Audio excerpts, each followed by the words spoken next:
So, Super Bowl commercials are always incredibly interesting to analyze because so much thought goes into their development. It costs about $5 million to run a Super Bowl ad these days, which is something like $166,000 per second of airtime, and that is a lot of money. So, just as when we're crafting any kind of writing or any kind of argument, every single word counts. Every second, every half second, every piece of language, every image, everything must be deliberate, must be purposeful, and must be effective. Now, that isn't always the case. There are some bad or ineffective commercials, just as there are some bad or ineffective arguments. Anyone with $5 million can technically try and run one of these things, right? So that's something for us to keep in mind too. All arguments are not created equally. Now, Budweiser typically does a very good job with these kinds of commercials and with these kinds of ad campaigns. Their track record means they have a reputation to uphold as well. So you can bet that a lot of time and a lot of brain power and a lot of money was spent developing their commercial. It's most likely going to be a solid argument, so let's start rolling the tape and let's see what Budweiser came up with. You don't look like you're from around here. So the opening shot is in this dark room, looks something like a bar, and we can already register that this is an earlier time period. We know it isn't modern. Why? Because of the lanterns, because of their haircuts, because of their clothing. So in only just a few seconds, we already have a setting. The words we hear, "you don't look like you're from around here," are also packed with meaning. It sets up our protagonist, the guy in the center of the screen, sets him up as an outsider.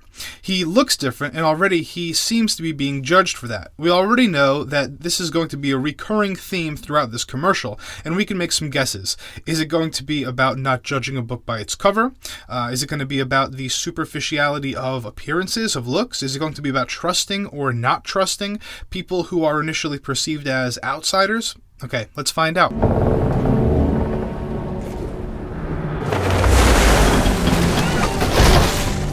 10 seconds in, and our protagonist is on a boat, on a journey. He appears to be on this journey of his own free will, and that tells us something. He also appears to be hard at work, which allows us to infer that he has a strong work ethic. He's writing in a notebook, which may infer that he is intelligent or educated or at least hardworking. He's actually diagramming something, so we might extend that inference beyond literacy to maybe engineering or something else. Most notably, as the boat rocks, he's flung across the cabin. We learn that he is struggling, that the journey that he is on as an outsider is a highly unpleasant one, it seems. I certainly wouldn't want to be on that boat, which begs the question, why is he on the boat? Warum bist du aus Deutschland? I want to brew a beer. Several seconds later, as he's being stitched up, further emphasizing his struggles and his perseverance, the doctor asks him, why leave Germany? How do we know that? Because there are subtitles. Now, why are there subtitles? Why not have the doctor simply say it in English? Why not use a German accent? Well, number one, it contributes to the authenticity of the commercial and to this particular scene. Number two, it creates a division between the English-speaking character who said, "You're not from around here," and the German-speaking character who is tending to his wounds and trying to help him. And number three, it creates a third space, because while our protagonist understands the German doctor without the subtitles, he responds in English. He inhabits both spaces. That makes him a part of both worlds in a manner that the doctor isn't. And what does he say? He says, "I want to brew beer." And that's why he wants to leave Germany. So what does he mean by that? Well, it's clearly his dream, and he's willing to sacrifice, to struggle, to embark upon a painstaking journey, to make himself an outsider, to pursue that very dream. We can already guess that he's heading to America, even though the doctor didn't ask, "Why are you going to America?" Rather, he asked, "Why leave Germany?"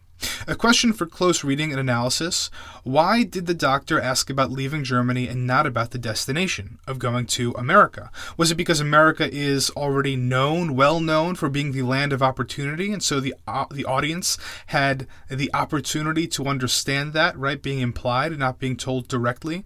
Was America somehow just implied by the English, and the American audience watching this commercial during the Super Bowl was assumed to figure that out? Was it to underscore the notion that he could have left Germany for any destination in the world, and of all his options he chose America? It's also worth thinking about the fact that he isn't leaving Germany because he wants to go to America. That's not what he says. He says he is leaving Germany because he wants to brew beer. He wants to pursue his dream. And so the implication, the connection, is that wherever it is that he's going, it's a place that's different because there, dreams can come true. Also interesting to note how Budweiser has essentially used beer as a symbol for the American dream here. It's very subtle, but it's very effective. Welcome to America. You're not wanted here. Go back home. We're exactly 20 seconds in, 1/3 through the story, and our protagonist arrives to America. Note the juxtaposition of phrases. Welcome to America, you're not wanted here, go back home. Why the juxtaposition? Why make these things happen in such close proximity?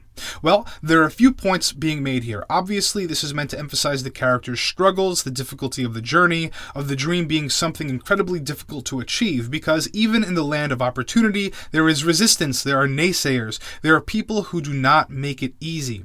But what other points are being made? Well, if we consider the kairos for a moment, and remember, kairos is the occasion for an argument. So when the president delivers an inaugural address, his being elected president is the occasion, right? And that makes a lot of the stuff that he says make sense in that moment because it fits the context. When a coach is making an argument to his players to rally the team at halftime because they're losing, that's a specific occasion. That's kairos. That speech would not make sense at the beginning of the game, and it wouldn't make sense if the team was winning, okay? That's kairos. So here, the occasion, well, for starters, it's the Super Bowl. A lot of Super Bowl commercials feature football players for that very reason. Budweiser sells beer, and people often watch football games in bars or drink beer while they watch, and so their dedication to Super Bowl commercials is in part driven by this. But on a larger scale, in American politics, President Trump recently signed an executive order that places major restrictions on immigration from 7 largely Muslim nations. Now, this has been a point of contention. It's been highly controversial regarding whether this executive action is aligned with America's values and whether it's constitutionally legal. America is a country of immigrants, founded by immigrants, largely built by immigrants, etc. So, in short, folks on one side of this issue claim that the immigration ban is un-American, that it alienates a huge portion of the world. Just because someone is from Iran doesn't mean that they are a terrorist, right? Absolutely not. And then, on the other side of the issue, there are folks who claim that this is a matter of national security, that we should not take any risks, that claim that it isn't about being Muslim, but rather about heightening America's scrutiny of who it accepts into this great nation. And then, of course, there are also extremists who have highly prejudiced claims beyond any sense of logic at all, and their arguments don't bear any consideration. So the point is, there's controversy. There was a highly divisive election in November. A highly controversial president was inaugurated in January. He used executive power to sign a highly controversial anti-immigration bill almost immediately after taking office. And here, Budweiser leverages kairos, leverages that occasion, the freshness of this in everyone's minds, and the hot topic. It's all over the news. People are talking about it, and it makes that the centerpiece of their Super Bowl commercial. The all-important question is, why? Why create and air a commercial that shows an immigrant coming to America struggling to make the journey and being treated poorly by Americans upon arrival? Think about what's at stake and why this commercial, this argument, needs to be so delicately crafted. Is this commercial going to take a stance against the new immigration ban, against Donald Trump's executive order, and against an issue that many Republicans, many conservatives think is justified?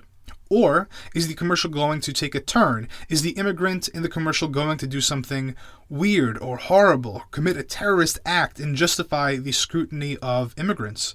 Well, maybe not, but in either case, it seems like this commercial is poised to alienate or to offend at least one of these sides. And if we're talking about party lines, that's almost half the nation. So Budweiser needs to be incredibly careful about how they play this, right? Unless they know something that we don't. Now keep in mind, Budweiser, as a speaker, as a crafter of arguments, tends to be brilliant. They have a lot of resources, they pay a lot of smart people a lot of money, and they do a lot of market testing and focus groups and research and whatnot to ensure that the punches that they throw land. So here are some important things to consider.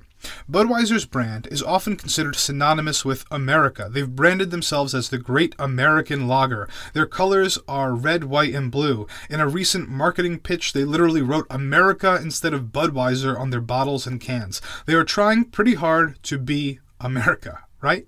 Now, who does this appeal to? Does it appeal to Americans? To all Americans? To highly patriotic Americans?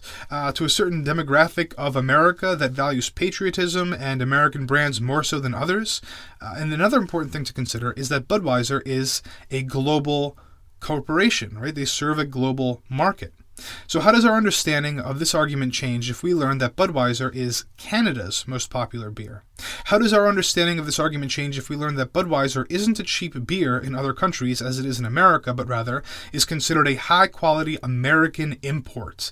How does it affect our understanding of the argument if we learn that Bud is the most popular beer in Democratic states, states that opposed Trump in the election, except for California, Oregon, and Washington? Could this be an effort to sway beer drinkers in those densely populated areas based on their political beliefs? How does our understanding of the argument change if we learn that consumers of Budweiser are more male than female, are typically older than 45, and more typically older than 55, are often Asian or Caucasian, and are often making less than $40,000 per year, and are often not college graduates? How does our understanding of the argument change if we learn that while 90% of the Super Bowl's viewership comes from the United States, the game is broadcast to 225 countries worldwide, and international fans often tune in specifically for the commercials and for the halftime show? We can consider who the most prominent consumers of Budweiser are and who they aren't. We can consider who is going to be tuning into the Super Bowl. We can consider where Budweiser is popular and where it isn't, and we can instantly develop some compelling insights about why they would broadcast a commercial that crafts this kind of argument, that pays homage to immigration and to the international community. So let's consider a few of these rhetorical situations. Budweiser as speaker, immigrants are awesome as message, and international viewers as audience. The purpose? To stand with the larger international community on the notion of immigration and open borders, so that they feel a closer connection to the Budweiser brand. In other words, to sell them more beer. Okay, now what about Budweiser as speaker, immigrants are awesome as message, and Americans who oppose Trump's immigration ban as the audience, right? Largely Democrats. The purpose? To make viewers feel like they are opposing Trump's executive order and giving them the feeling that Budweiser is on their side. All of these Democrats in the Northeast who are apparently drinking Bud and Bud Light anyway are getting a nice pat on the back. All of those Democrats on the West Coast that are drinking Coors, well, now they have a reason to feel a stronger connection to Bud. So the purpose, in other words, is to sell them more beer. Great. The argument makes sense on so many fronts. The struggle of immigration is pathos, pathos, pathos, kairos, kairos, kairos, and beer, beer, beer. But what about the other half of the country? What happens when we have Budweiser as speaker, immigrants are awesome as message, and a conservative audience that supports Trump's immigration ban? In many ways, this audience reflects Budweiser's current consumer base, older Americans, mostly white from areas of the nation outside the Northeast. Is Budweiser alienating these guys? Is this audience going to take offense and boycott their beer? Well, here's the bet that Budweiser is apparently very willing to make. That for every customer who is offended enough to stop drinking or buying their beer because of this commercial, they will gain a customer. And what's more, if a person is willing to stop drinking their beer because of a commercial, they weren't a loyal customer anyway. So they're willing to trade a less loyal customer for a chance at a very loyal customer. And that very loyal one is more likely to be in a demographic that Budweiser has traditionally not appealed to, but that it is apparently striving to appeal to more than ever, a younger crowd that it turns out is a more liberal crowd. Budweiser is also willing to bet that the vast majority of viewers who support Trump's immigration ban will not view this commercial as a threat or as a meaningful opposition to their views. Instead, Budweiser is banking on the fact that these viewers will say, this commercial is celebrating German immigrants and the rise of Budweiser back when America was great. If only we could make America great again. But this is nothing like what immigration looks like now. If that sounds far-fetched to you, consider that Budweiser has enough brains and enough money to run quite a few focus groups in which this commercial was probably played for exactly that audience, for conservative Americans. And if they expressed a largely anti-Budweiser sentiment, Budweiser would not have run this ad. Instead, they did run the ad. So if we take a moment to do our own research, we can peruse some of the comments under the commercial on YouTube, under the video, and what do we see? Well, a few folks claim that they aren't going to drink Budweiser anymore. Folks who are either not loyal Bud drinkers to begin with or are pretty much lying because perhaps they will continue to drink Budweiser. Sorry, guys, Budweiser does not care very much about you. And folks who rationalize the video precisely in the way we discussed. Wish there were more immigrants like that today, but sadly there are not. Still drinking Budweiser, wanting to make America great again. Budweiser, king of beers, master of rhetoric. Okay, let's watch the rest of this commercial. As we do, consider the images on the screen, how they seek to evoke emotions from the viewer and which emotions they are trying to tug at. We are going to run all the way through, so if you're a teacher and you're looking for corresponding handouts or lesson plans for analyzing this with your students, head over to teachargument.com. Okay, onward.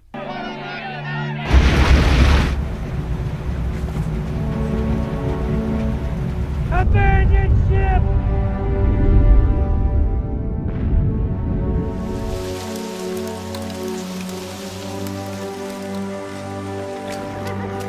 Welcome to St. Louis, son. Beer for my friend, please. Thank you. But next time, this is the beer we drink. Eberhard Dannheiser. Dolphus Busch.